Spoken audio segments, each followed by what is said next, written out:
17 décembre 1968, 4 heures du matin, Barbara, 20 ans, ouvre sa porte de chambre. 2 flics entrent en force, shootent sa mère au chloroforme pour l'endormir et emmènent la jeune femme à l'intérieur d'un véhicule qui se rend dans une forêt avant de l'enfermer dans une boîte. Tout a été très vite, personne n'a rien compris. Enterrée vivante, Barbara va vivre un véritable calvaire entre ces 4 planches, pendant qu'à l'extérieur, sa famille fait tout pour la libérer le plus vite possible, alors que les ravisseurs mettent la pression pour obtenir une rançon et rien ne va se passer comme prévu.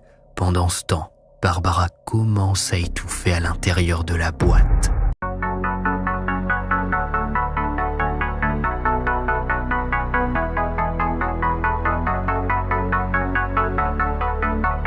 Au fond du trou.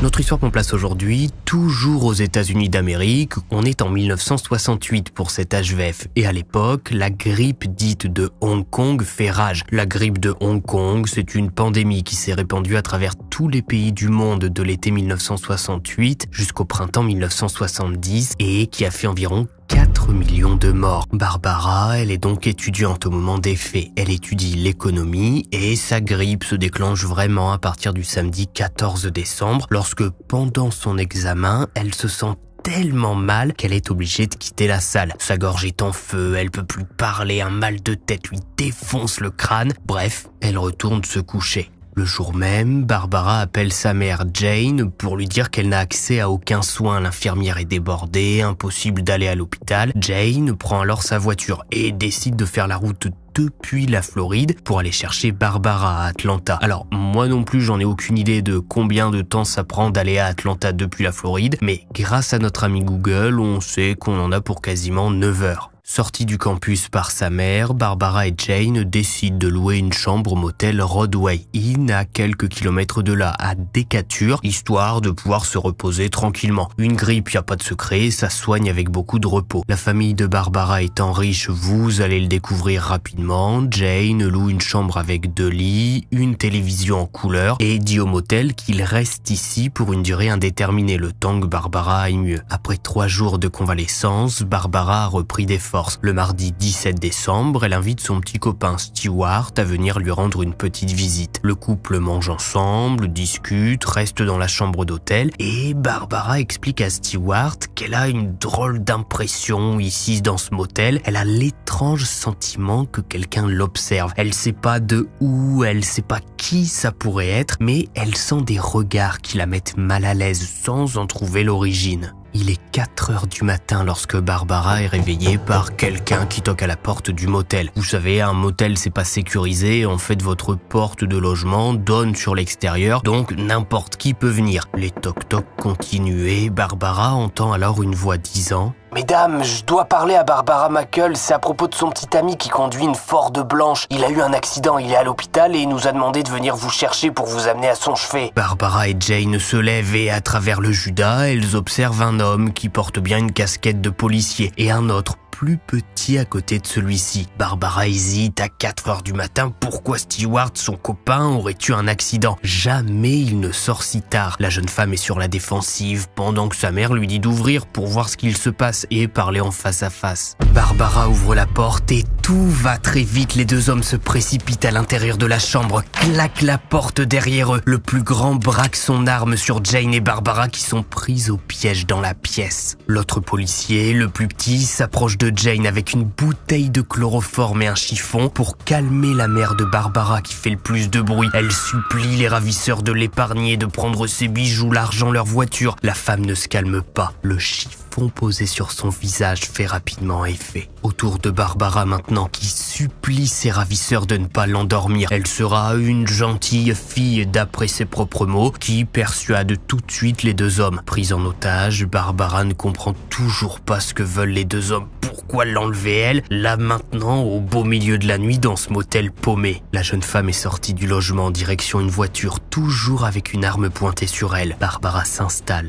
et ne dit rien. 1h30 plus tard, il est environ 5h30 lorsque l'employé du motel qui gère l'accueil pour ceux qui souhaitent prendre une chambre à la dernière minute est réveillé en sursaut par une voiture qui klaxonne à fond sur le parking et tut.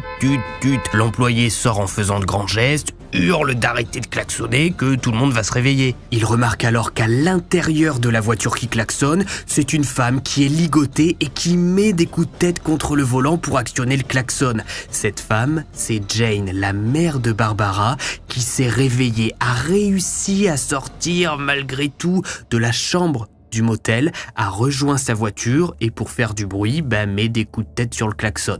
L'employé libère Jane qui se met à hurler en disant « On m'a volé, ils ont enlevé ma fille. Appelez les secours, dépêchez-vous, donnez-moi un téléphone. » Très tôt ce matin-là, c'est Robert, le père de Barbara, qui est réveillé par la sonnerie du combiné. L'homme apprend par la police locale de Géorgie que sa fille a été enlevée. Sa femme Jane a été shootée au chloroforme, mais elle va bien. Tout de suite, Robert fait jouer ses contacts. Il ordonne à la police locale de demander l'aide du FBI. Une demande de rançon va forcément être émise. Il fait tout de suite préparer son avion privé pour se rendre sur place. Dans les heures qui suivent, ce sont 150 agents du FBI qui sont déployés et mis sur l'affaire. Dans le même temps, Barbara, qui a donc été sortie de sa chambre d'hôtel en pleine nuit, se retrouve maintenant au beau milieu d'une forêt, paumée au milieu de nulle part. Les deux hommes l'ont emmenée près d'un trou creusé peu profondément, mais dans lequel ils ont mis une boîte à taille humaine qui fait penser à un cercueil. Barbara supplie ses ravisseurs de ne pas l'enfermer là-dedans. Elle le répète, elle sera gentille, ne criera pas, mais ne veut pas finir enterrée vivante. L'homme lui explique alors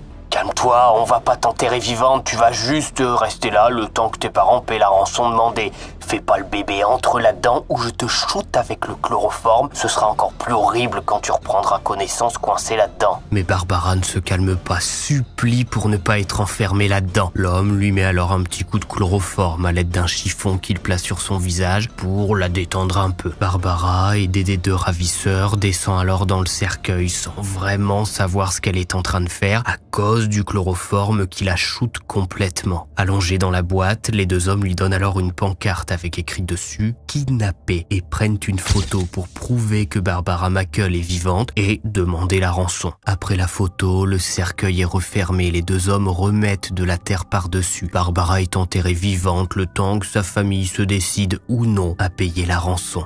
Elle écrit « J'ai commencé à hurler, à pousser pour sortir avec mes pieds et mes mains. Je tapais contre les rebords de toutes mes forces. Je crois que j'ai complètement perdu le contrôle. Je suis devenue folle à l'intérieur de la boîte. Rien de tout ça ne pouvait être vrai. J'ai supplié Dieu de ne pas m'abandonner et je me suis mise à me parler pour me calmer. » Dans le noir presque complet, Barbara ne voit pas grand-chose, mais les ravisseurs essaient de la rassurer en lui parlant à travers le tuyau PVC qui sort de terre et qui est relié à la boîte. Les deux hommes lui expliquent qu'elle a à disposition de la nourriture, de l'eau, une petite couverture et une petite lumière. S'il pleut, pas de panique, une pompe se mettra en route pour évacuer l'eau et elle ne terminera pas noyée. Les heures passent pendant que Barbara est seule au fond du trou. C'est le cas de le dire, le téléphone sonne au domicile de la famille Mackell. C'est un certain O'Dodd qui répond, ami de la famille, puisque Robert est déjà arrivé en Géorgie, là où a été enlevée sa fille à bord de son avion privé. Au bout du fil, c'est l'un des ravisseurs qui dit « Fouillez la cour de la maison, sous le palmier, tu trouveras quelque chose. » L'appel raccroche. L'ami de la famille sort de la maison des Mackell, se dirige vers le palmier et trouve effectivement sous une pierre une bouteille dans laquelle il y a une note de rançon de 3 pages disant « Barbara a été enterrée dans une boîte. Elle est vivante pour l'instant mais risque de s'étouffer si une rançon de 500 000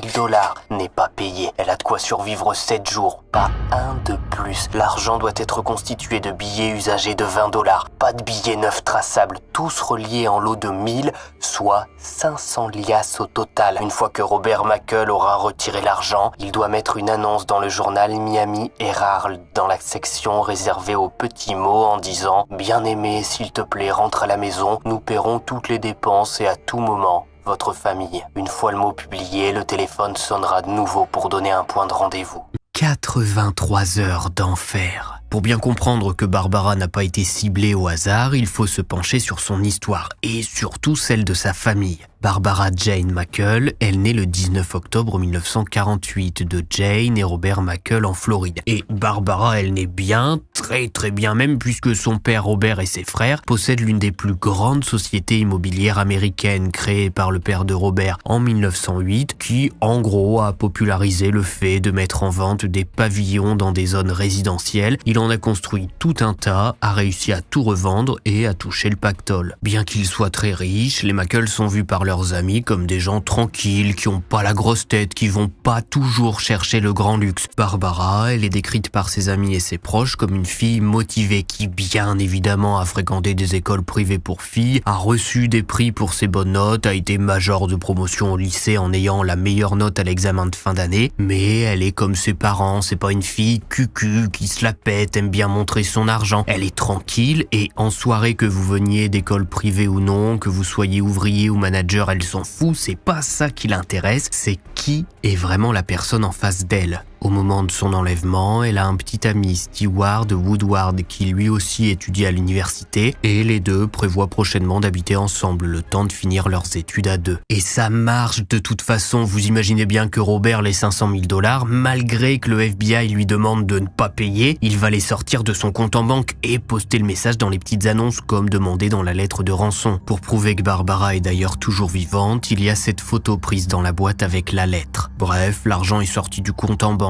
et les liasses sont mises dans un sac le temps que l'annonce soit publiée. Le 19 décembre, 2 jours après l'enlèvement de sa fille, Robert reçoit un appel lui demandant de se rendre immédiatement à Biscayne Bay, en Floride. Il reprend donc son avion, puis retourne dans le sud, puisqu'il était arrivé en Géorgie pour chercher sa fille. Les ravisseurs lui expliquent qu'à Biscayne Bay, il trouvera une bande de sable sur laquelle est cachée une boîte avec une lumière qui clignote. Il devra donc placer la rançon ici. Au même moment, Barbara est toujours enfermée dans sa boîte qui, malheureusement, commence à bien puer à l'intérieur. Elle étouffe dans cette odeur nauséabonde malgré l'aération. Entre la sueur, les pleurs, la chaleur, le froid et l'urine, Barbara se dit qu'elle ne tiendra pas un jour de plus dans cet enfer. Personne ne lui rend visite. Personne n'entend ses hurlements. Elle est plus seule que jamais. Robert, de son côté, qui ne sait pas vraiment quoi faire, va décider d'entrer dans un petit bois dans la baie de Biscayne, près du pont cité pendant l'appel du ravisseur, et va y déposer son sac de 500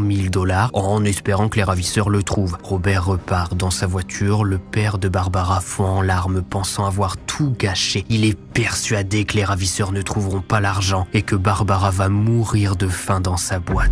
Alors qu'il repart persuadé que sa fille est condamnée, une femme habitante dans la baie de Biscayne va entendre un bateau à moteur. On est à ce moment-là toujours en pleine nuit. Robert a voulu se faire le plus discret possible. À cette époque, il y a eu pas mal de cambriolages dans le quartier. On est à Miami, c'est huppé en plus sur la baie. Donc la voisine, de peur que le bateau qu'elle entend soit celui des cambrioleurs, décide d'appeler le 911. La police de Miami va donc se rendre sur la baie, là où la voisine a entendu le bateau. Il est 5 heures du matin. Et les agents vont alors voir 2 personnes courir près des endroits boisés. Ils sont pas en train de faire un jogging ou quoi que ce soit. Non, là, ils sont clairement en train de s'enfuir avec un sac dans la main. La police de Miami leur ordonne de s'arrêter, leur court après, mais dans l'obscurité, difficile de les poursuivre. Après plusieurs minutes de recherche, les agents tombent alors sur une voiture type break abandonnée près de la zone boisée. À l'intérieur se trouve un sac contenant plus d'argent qu'ils n'en avaient jamais vu de toute leur vie. La rançon est là. Les ravisseurs ont pris peur et se sont enfuis sans prendre l'argent avec eux.